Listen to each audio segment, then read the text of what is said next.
It doesn't matter what kind of creative you are.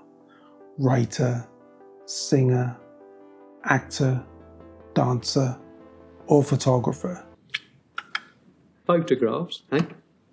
Anytime you're putting your work on display, you're putting your heart and soul right out there with it. The whole world is free to scrutinize and analyze and dissect and criticize and pick your work apart piece by piece until there's nothing left but the rotting carcass of your self-esteem.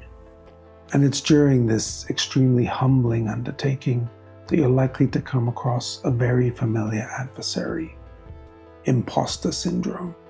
That man's an imposter. That man is the imposter. Hello there, my name is Warren, and I'm a portrait photographer based in Toronto. Now, I know I'm not the first person to experience this phenomenon, nor am I the first person to make a video about it.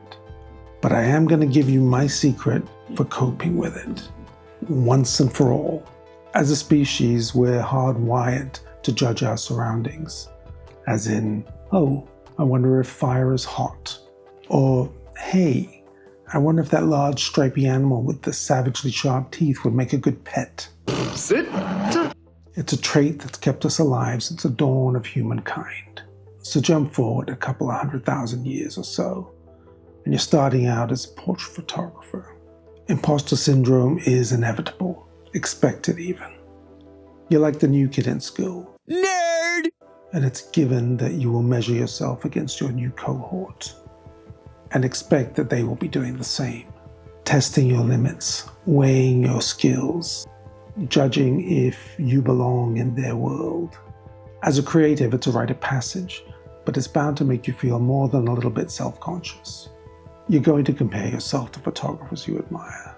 It's a natural way to give you a goal to strive for and fill your creative fuel tank with inspirations to launch you toward that goal.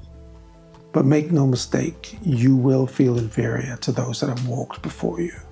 We're not worthy! We're not worthy! But as you build your portfolio with a consistent selection of solid work, and people start praising you for the images they receive, your confidence gains in strength, and you realize that your reputation is building momentum.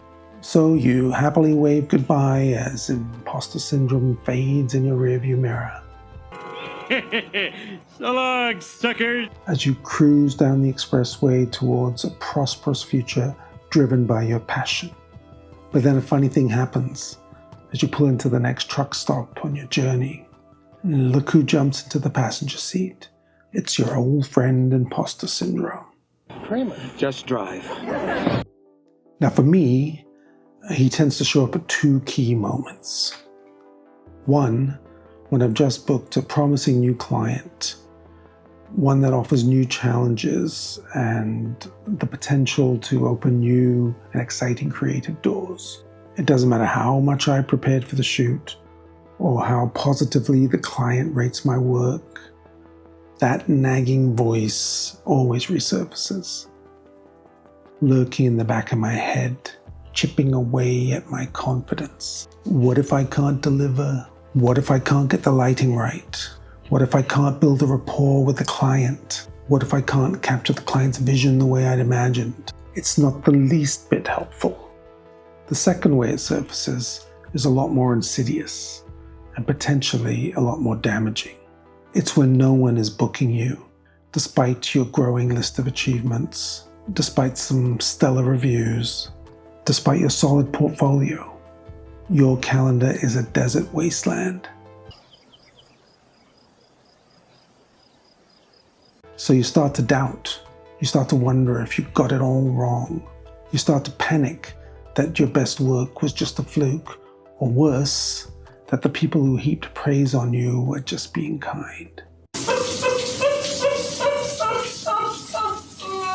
After all, if your work was so good, you'd think people would be beating down your door, no? Oh, slow down, hold on there. Well, not necessarily. And that's a discussion best left to the photographers who've already cracked the marketing equation. But all you need to understand is that imposter syndrome needn't be feared. In fact, my secret to conquering it is to welcome it, embrace it, celebrate it. And here's why. Have you ever heard of the dunning-kruger effect? I don't need another lecture. I could baffle you and probably myself with a lot of jargon and graphs and flowcharts, but here's the nuts and bolts of how it works. It's sort of the exact opposite of imposter syndrome. Psychologists call it a cognitive bias, which is just a fancy way of saying that it's a trick our brains play on us. When someone doesn't know very much about a subject, they don't even know enough to see how little they know. Does that make sense? And because of that, their confidence shoots way up. They think, well, that's cool, baby. Hey, I got this figured out, man. You've seen it before. Someone picks up a camera, shoots a handful of portraits, and suddenly they're calling themselves a master photographer. Now I am the master. But the truth is, the more experienced you become, the more you see how much there is still to learn. That awareness can feel overwhelming, and that's often where imposter syndrome sneaks in. But the beautiful irony of it is, if you're questioning yourself, if you're doubting your abilities, it's a sign of self-awareness. It's a sign that you're probably further along on your journey than you think.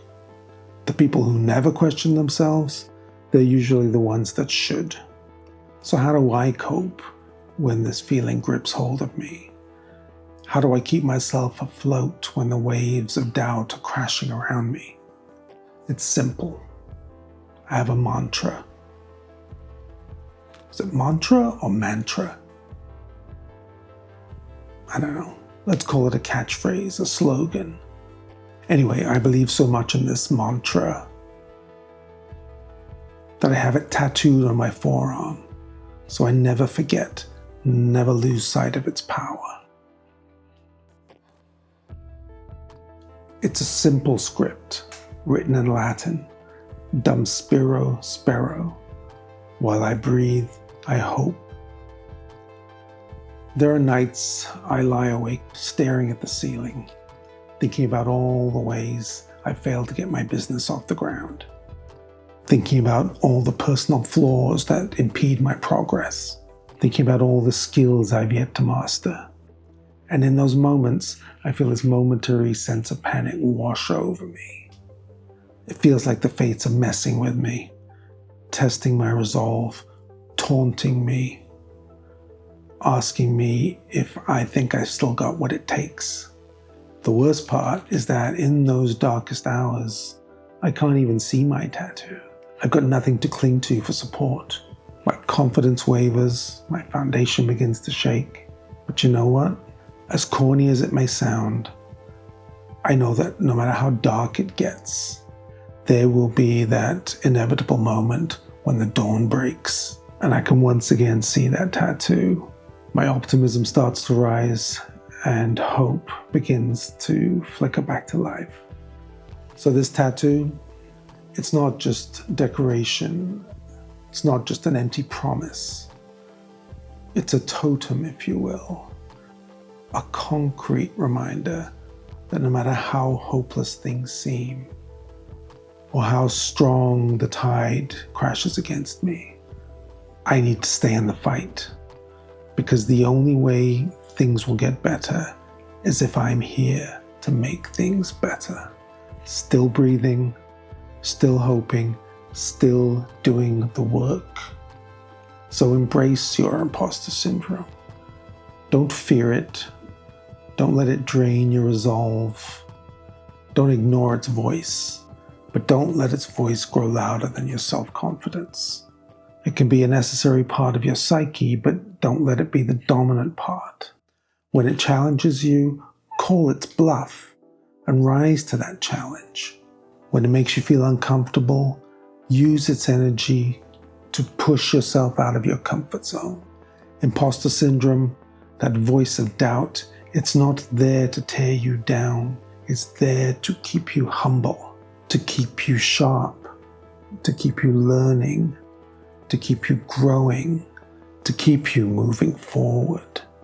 So if you're out there right now, paralyzed by despair and wondering if you're good enough, rest assured you are. Because if you care enough to ask the question, that alone proves that you're still in the fight. So be proud of that fact and hang in there. Only you have the power to make things better. Thanks for watching. And if you got something out of this video, I'd really appreciate a thumbs up. Don't forget to visit my website and hit subscribe for more nuggets of wisdom like this one. The photography business can be a lonely journey. It'd be nice to have some company along the way. Thanks again, and I'll be seeing you.